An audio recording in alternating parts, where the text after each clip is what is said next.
Okay. So what this does is this initially picks up on Krypton, right? And God, I love the way they handle this, right? I love the way that Jason Aaron does this. So Krypton is not depicted the way it's usually done in DC Comics, right? Where it's this kind of beautiful, basically blue, sprawling space where the skies are clear, and the artistic rendering of Krypton is designed to show like this beautiful, peaceful society. Instead, it's not really a war-torn society, but it is very much a broken society. Because what we're told here is that in the cities worked the clerics of the Science League, harnessing the energies of the red sun and the planet itself to fuel their insatiable hunger for progress at all costs. They were the Kryptonian ruling class, the most venerated minds on the planet, and my parents were not among them. Now, of course, this is Superman kind of narrating this to a degree, but what you end up doing is switching over to what's effectively a farm, right? And that's what really makes this cool, is because normally when it comes to like the parents of Superman, like they're part of the Science Guild. And really when it came to Superman's dad, he was like the guy who tried to warn everybody that Krypton was going to fail, right? That the planet was going to be destroyed and they all had to find a way to get off and nobody wanted to listen to him. That kind of happens here, but not in the same way. What you end up learning is that with his family, or really his parents being farmers, they live a pretty harsh life. And they're always kind of like hoping for rain, and they're sort of waiting for it to come along. And the reality here is that with them basically living out in the wastelands, essentially, of Krypton, that they're almost kind of cast-offs in society. And the way that we're told this comes in the form of what's essentially the hierarchical structure of Krypton itself, where we're told that in school, my mother, Lara Lorvan, was an exemplary student, destined for great things, everyone said, until she wrote an essay criticizing Krypton's lack of funding for interstellar exploration. For this, she was labeled unruly and forbidden from ever applying to the Science Academy. She was 9 years old. She wanted to be an astronaut. And so what we're told is that the class structure of Krypton defines all aspects of life on Krypton itself, that at its pinnacle reigned the Science League. On the bottommost rung of the ladder was the Labor Guild, and that class distinctions were of such importance that citizens were required to wear their status at all times, that the crest of the laborer was seen as a mark of shame, the sign of the poor and the unskilled.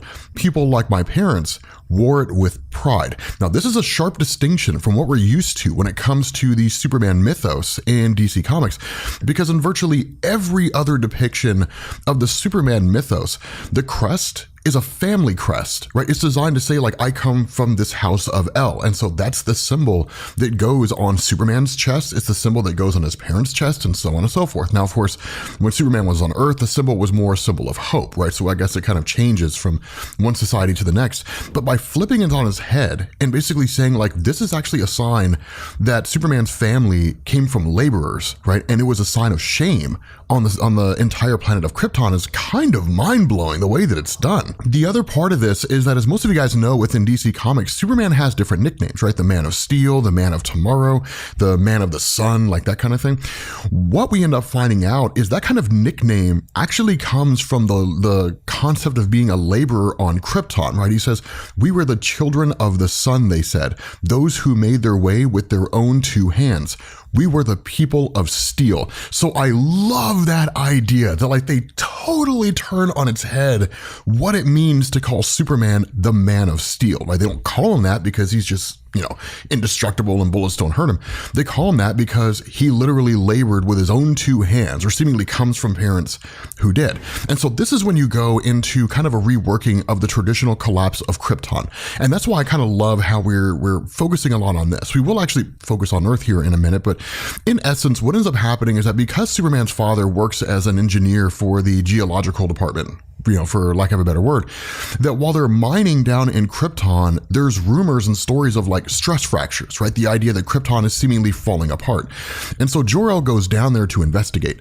And while he doesn't really find any stress fractures or anything like that per se, that the essentially League of Middle Management kind of comes along and says like, here's the rub, get back to work. right? And what's really interesting here, and this is something that I think is really fascinating, Krypton in and of itself, historically speaking, was always depicted as this society that somehow transcended these basic moral constructs, right? There's the laborer, there is the upper class, there's the person who rules the labor on behalf of the upper class, doing what they're told, yada, yada, yada. Very earth-based labor structures, right? For lack of a better word. But here, in this version of Krypton, it's not that dissimilar from what you see on Earth. It feels very primitive, right? Despite the fact that they are so incredibly advanced. And so because of this, when you have Superman's father who's being told everybody needs to get back to work, ultimately, like, his father's just like, no, that's not going to happen, right? We're shutting this down, this mine down, until we can get more investigation done. Now, where there's a lot of bickering that goes back and forth and so on and so forth, ultimately what ends up happening is that cracks start to appear and kryptonite energy starts to emerge from the planet itself. And in fact, this guy who was in charge of the middle management group or whatever literally just like gets pulled down into all of this and effectively burns alive due to all the Kryptonian radiation.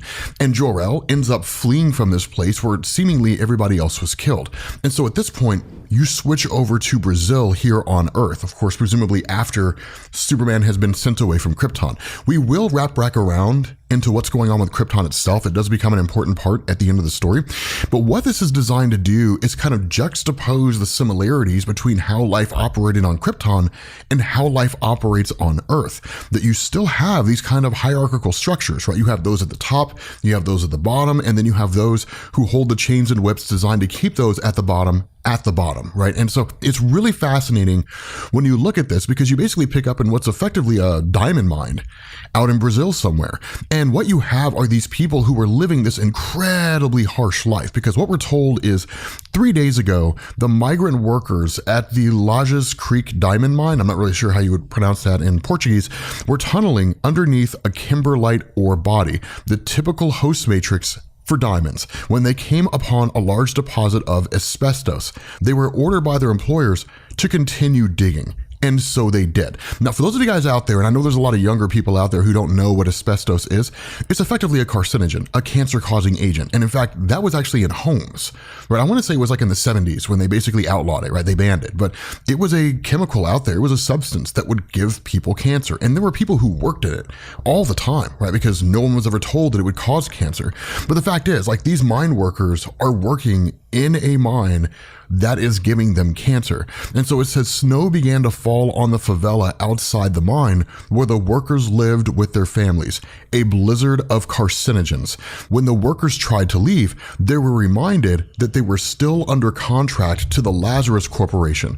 They were reminded of this at gunpoint. Lazarus promised hazard pay of $1,500 basically in their local currency if they would finish mining the ore, roughly $300 more than a month's pay. This while working a mine that extracted $200 million worth of diamond carats the previous year. These miners expect that what they will do here in the darkness will be the death of them. They do it nonetheless in the name of their family. I do the same. And that's what's really interesting about this, right? Like, one of the most fascinating things that you see in this story arc is that when you have the depiction of these miners working in this place, they're not doing it for money. I mean, sure they are to a degree, right? I mean, these paltry pennies effectively that are being paid to them is all the money in the world for a lot of these guys, given how poor their nation is and how poor their nation is kept by the ruling class within it. But what's really fascinating is that their duty is not to making money per se. Their duty is to their family. And that's the weapon that companies used against them, right? The weapon they use against them is, well, think of your family, think of your wife, think of your children. Do you really want them to starve? Do you want them to go hungry? Well, imagine what you could feed them. Imagine how well they could eat with this extra $300. And if you really loved your family, you'd get in there and work that mine, right? They literally use their empathy against them. And so obviously it's not a good thing, but like, it's fascinating the way that this works when you compare it to like how life functioned on Krypton. And so what's told here, right? What's said here is diamonds, right? The ore has already been mined and crushed. One of the guys says that's impossible. The crusher hasn't even been used. And the other person says, and there's no asbestos in the air, like it's simply gone. Now, one of the things that's talked about here is that this is not knew that this has happened before in another mine and a few other mines around the world in different places. This same thing has happened. And so obviously it's referencing Superman. And that's one of the things that I love about how Jason Aaron handles this. The Superman that we're going to see here is going to be kind of a primitive Superman, relatively speaking, to what you're normally used to, right? You're not going to see the great big huge larger than life, your grandfather's Superman. He is to a degree going to feel very reminiscent of the New 52 Superman. For those of you guys who remember that version of Superman back in 2011 or so, I know that there was a lot of anger the way that character was depicted, and I think there were a lot of people who were just kind of like, but I think with the absolute universe being an alternate reality, you can get away with it. And I think it's really cool the way that it's done here, because while these guys end up taking their diamonds and going all the way up to the surface, notice here, the one thing they never consider is, well, let's just steal them, right? I mean, the reality here is, like, with these diamonds being mined, they don't need to know how we did it. They just need to know that it was done. So let's just take the diamonds up there. Let's give the diamonds, let's get our pay, and let's call it a day. Never once does it occur to them, like, let's take a couple and put them in our pocket, right? I mean, it never occurs to them to steal from the company. Now, whether that's due to fear or due to some kind of loyalty or a desire to just simply continue working and to not rock the boat, don't really know, right? We're not really given a definitive answer here, but we are told that there are rumors that have kind of been circulating around that, like, there's the Omega Men, right? There's somebody or a group of people out there who are traveling from mine to mine and basically doing this exact same thing. And so what you end up doing is picking up the night before all of this happened, when you essentially have this guy, kind of the lead, mine dude or employee or whatever you want to call him, right? Who's just kind of out there in, the little area, and he ends up coming across Superman in disguise. And Superman's very, very cloak and dagger here, right? He doesn't really kind of cast it all off and say, I'm the Man of Steel, and any kind of proud display of his power. Instead, it's very, very under the radar, right? I mean, he's got a hood over his head. He's got a mask across his face. And, he's like, I don't mean to like pry or anything like that. We all have our secrets, so on, and things like that. But he talks about how, like, I've seen your world and I've seen how things work in this world, and I don't like how things work, right? Like, I want to try to make this world a better place. Now, of course, I'm more or less paraphrasing here, but it is really cool because there is a point where he talks to this guy and he talks about how he references Earth as like his world, right? He says, I've seen the wonders of your world. And this person says, my world. And he's like, yes. And I've seen a lot of places like this, industries that run on suffering. How do you know which is the truth? And he says, when you have what is worth fighting for, that is the truth. Now, that's what's really cool here, because what really Jason Aaron is giving us is relative morality, right? Like, is a relative morality from one society to the next. When you have people out here who are living in abject poverty, and the only real ability for them to build a better life means working in a mine in order to take care of their family, that is their reality and that is their morality, right? The morality is, I take care of my family, therefore I'm doing the right thing. And that's it. Nothing more, nothing less. They don't have the privilege, right, of resting comfortably on an armchair, debating, Kantian ethics versus utilitarianism, and is the greatest good for the greatest number of people, and yada, yada, yada, right? Their reality is life is harsh. We're broke. We do what it takes to survive. Nothing more, nothing less. And so when you have people who are in a grander state of privilege, right, there's a lot of other opportunities and different, points of discussion that can be made there. And so Superman having all this power, right, and all these capabilities, I love the idea that they bring him down here, right, down in the dirt, as this story arc is effectively called.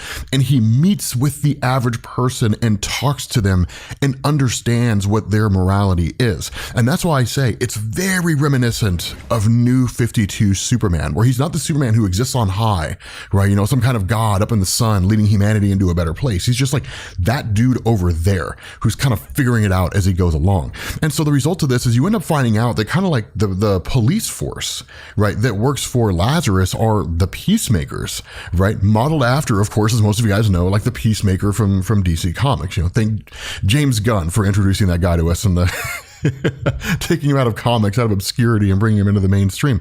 But the fact is, right, these guys are brutal, right? They work on behalf of Lazarus. They enforce this iron law. And so what ends up happening is that in response to what's going on with this guy bringing up these diamonds, right, in the here and now, kind of jumping back to what's happening in the moment, that when he shows up here, right, this guy says, do you think we're stupid, right? Those diamonds did not mine themselves. Someone among you enjoys breaking the peace. Who is it? After everything that Lazarus has done for you animals, Lazarus means life. But maybe for you, it should mean death. Now, what you end up doing is switching over to Superman, who's in effectively kind of like a favela, right? Basically this really run-down, dilapidated place. And he's literally just kind of like charging himself, right? And that's one of the cool things about this. This depiction of Superman is not the one where seemingly his body just automatically charges on solar energy as time goes on.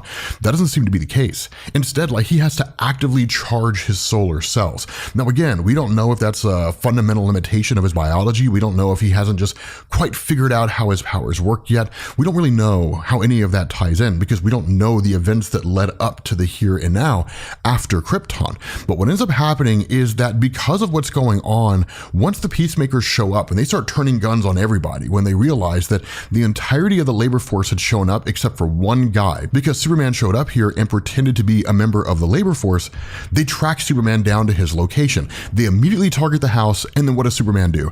He helps these guys understand their place in the bigger picture, right? Like, they want, like, they're peacemakers. Superman makes peace, literally shows up and just starts crushing these guys, which is amazing, right? It's dope. Like, he's obliterating every single one of these guys. But what's crazy is it's also drawing attention, and it's drawing the wrong kind of attention. Now, the other part of this is there's another voice here, right? It's just like in the red boxes, essentially, right? It's just interesting. Like the other Lazarus core forces that we've encountered, their weapons and armor incorporate technology not native to this galaxy. And when Superman asks the question, like, will they live if I hit them? The response is yes, but I still advise against that. And so essentially it is just kind of this technological voice, basically, that like Superman's talking to and literally interacting with in real time as he does all of this. And that's where this voice says, like, this is a planet of combustion engines, fanatical religions, and thermonuclear weapons. These people are never safe, and neither are you if you insist on exerting yourself in this manner. Your solar energy levels are quite depleted, right? So again, Superman's solar energy has to kind of be recharged over and over and over again, that it's not something that he has the ability to do natively. Right? It doesn't just happen automatically, a passive ability, essentially. And so what ends up happening is you end up picking up with basically the response of what's called Lazarus Command, right? The Phenomena Field Team. Because what ended up happening is in response to Superman traveling around to these different mines and liberating these citizens and so on and so forth, Lazarus itself realized there was something going on here. So they put together a field team that goes out there and investigates all these different sites and is basically trying to find Superman. They ultimately track him down. Here's the other cool thing that goes on. It's one of the coolest things that I love about this, right? Here's the other cool thing that goes on. Because Superman is effectively fighting with reckless abandon here, right? Doing what he can to fight off the Lazarus forces, throwing caution to the wind, literally fighting like a man possessed. And he's beating the brakes off of all these different soldiers. He just kind of like lets loose with all this solar radiation. Yet another great reference to something that New 52 Superman was supposed to, or was able to do. A lot of people forget that. He could just like discharge huge amounts of solar energy at one point in time, which wasn't really dissimilar from like a bomb. The result of this is that it kind of allows Superman momentarily to basically, force off the Lazarus soldiers and really kill most of them. And then he just tells the miners, like, take the diamonds and go, right? Like, grab the diamonds and just get out of here. Find somebody who will buy them from you. But ultimately what ends up happening is the rest of Lazarus ends up showing up. Tanks, helicopters, the whole 9 yards. And one of them slaps the cuffs on Superman while he's momentarily weakened, only for us to find out this is Agent Lois Lane. So Lois Lane's not a reporter, man. She's an agent, right? Which is kind of cool because if I remember correctly, her dad was a military man in DC Comics. And so like they were always moving around all the time. So I do love that they kind of kept this seemingly military history aspect of her character intact. But I do love this idea because, obviously, given the history between these two characters, unless we're talking about something, right, like Superman Red Sun or something along those lines, I imagine this is going to unfold where you're going to have like a Superman Lois kind of relationship that's going to unfold in the most unlikely way, right, as the story goes on. But at the end of the day, they refer to him as the Superman, right? Specifically Superman because of just how powerful he is. And so what you end up doing is jumping into this kind of epilogue, which will basically lead us directly into what happened with Krypton. But like you literally pick up with this prison, right? And you have this guy who's just kind of like, wow, like a new toy, right? Like, I wonder where it is that you came from. And of course, there's like a few bottle locations around. So clearly this is Brainiac in the Absolute Universe. Now, it's from Lazarus's R&D department, right? So clearly he's probably just some kind of like a science guy, right? Who just turned himself into Brainiac or something like that. But he'll be a far more grounded version of the character. Also, the entire Kent home looks like it was demolished, right? So there really isn't anybody there. In fact, it looks like it may have simply been abandoned at some point in time. So likely Jonathan and Martha died and Superman never met them when he arrived on Earth. Again, we don't have the answer to that question. Instead, what you do is you pick up in the Redlands, again, the Wastelands back on Krypton, and that in this kind of desert area, right, you have like Jor-El who comes home to his wife, and he of course has all these radiation burns on him and different things like that. And then he asks her like, where's our son, right? Where's Kal-El? And like, of course, Kal-El comes running up and he's like a young kid, not that much older than Jonathan Kent, the son of Superman and Lois Lane, when like DC initially picked up with like the full-on introduction of Superman and Lois Lane from the pre-New 52 universe in the main New 52 universe, right? Like it's cool, right? You know, it's I guess the DC Rebirth landscape. If you don't know what that means, it's not overly important. It's simply just this idea that like they kind of say like, we'll solve all of this together, right? We'll deal with this together. All the while, this kind of momentary thing where it's like what you end up seeing are like the fissures breaking, right? Like you see the ground underneath them cracking, and literally the planet is starting to break apart, even if only on a very, very small level. You also do have what looks like Krypto. Here's the thing, man. I didn't see Krypto when Superman was on Earth. And let me tell you something, Jason Aaron. If this is going to be, if the dog's going to die, don't show us. We don't want to see that. Nobody wants to see the dog die, right? Like, I mean, just allude to it. Right. You know, like just have Superman just say like, I had a dog once, and like, that's good enough for us. Right. Because dude, we don't need to see that. Nobody wants to see Krypto die. Do what you want to the humans. Don't hurt the dogs. With that being said, guys, we're going to bring this video to an end. Let me know what you guys think down in the comments section.